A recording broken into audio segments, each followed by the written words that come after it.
La hausse des prix frappe les ménages japonais. Les prix à la consommation de base en janvier ont bondi de 4,2% par rapport à l'année précédente, augmentant au rythme le plus rapide depuis septembre 1981, ce qui signifie une hausse des prix de l'énergie et des denrées alimentaires. Selon les experts, la hausse des prix des produits de base pourrait atteindre son pic vers la mi-2023. Mais les perspectives pour les prix de l'énergie ne semblent pas prometteuses.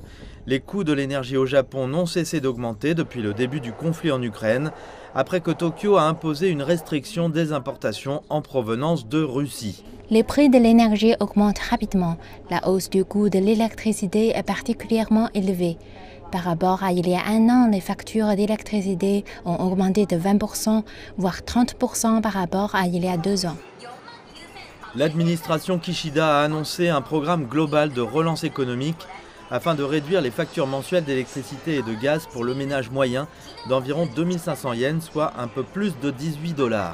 Cependant, un certain nombre de compagnies d'énergie ont déposé une demande auprès du ministère de l'économie, du commerce et de l'industrie pour appliquer une augmentation de 28 à 45% des tarifs résidentiels réglementés en réponse à la flambée des prix de l'énergie. Si ces demandes sont approuvées, la hausse réduira à néant les subventions gouvernementales tout en alourdissant la charge des ménages.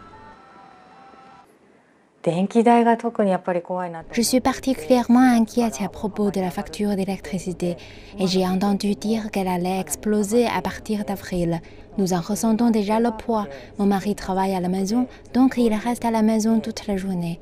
Comme elle a déjà été multipliée par 1,5 par rapport à avant la pandémie, si elle augmente encore, je dois revoir tout le budget du ménage et il va être difficile de joindre les deux bouts. La plupart des ménages japonais fondent leurs espoirs sur une augmentation de leurs revenus au printemps, ce qui pourrait exercer une pression supplémentaire sur les dépenses de consommation.